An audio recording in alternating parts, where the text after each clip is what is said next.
Baik, Masya Allah. Punya masalah dengan suami gimana? Kalau misalnya masih bisa diselesaikan, maka selesaikan sendiri. Jangan biasa gampang cerita, ya. Jadi biasanya ada orang tuh ya begitu ya, apa ya? Karena ada masalah, ceritanya jadi orang sedunia atau semua, jadi rahasia umum. Ya itu tadi, ribut dengan suami, curhatnya di statusnya, ya, nge-share di Facebooknya, nulis di Facebooknya, belum jadi status WhatsAppnya. Ya Allah, kok ada orang begitu? Jadi tidak, itu merusak kehormatan keluarga, merusak kehormatan suami. Kalau ada masalah dengan suami, selesaikan dengan cara yang baik. Dan paling enak kalau punya masalah dengan suami, jangan melibatkan orang tua atau mertua.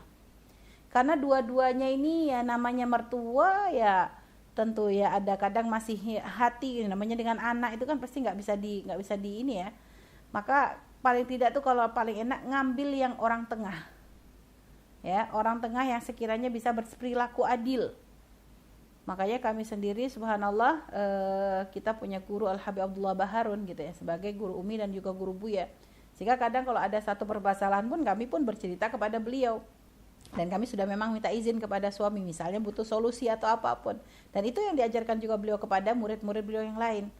Sama, Umi juga punya santri-santri yang kita pun menyampaikan kalau ada permasalahan di dalam rumah tangga mereka, jangan cerita ke bapaknya atau ke ya orang tua suami atau orang tua istri. Kenapa?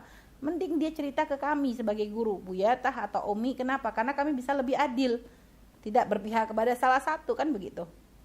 Kalau orang tua suami mungkin dia punya condong tentu kepada anaknya, orang tua si istri ya akan condong kepada yang si anaknya, kan begitu. Sehingga takut nanti malah menjadi permasalahan yang tidak nyaman. Tapi kalau ternyata kita punya mertua bijak, ya kita tahu mungkin sikapnya memang baik, adil kepada kita, kepada suami adil, ya maka kalau misalnya ada masalah yang kita memang nggak bisa menyelesaikan dan mungkin kita merasa yakin yang bisa menyelesaikan adalah mertua, nggak ada masalah kita cerita.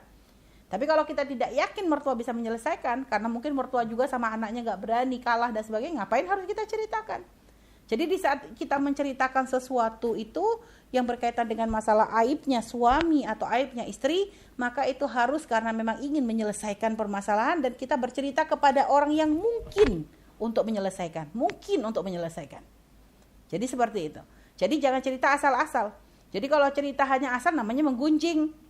Kalau cerita hanya sekedar cerita biar legit namanya menggunjing. Jadi kalau pengen bercerita adalah tujuannya untuk menyelesaikan permasalahan. Nah sekarang kita lihat mertua kita punya kemampuan nggak untuk begitu. Kalau punya silahkan cerita supaya nanti bisa diselesaikan. Mungkin dia bisa menjadi penengah.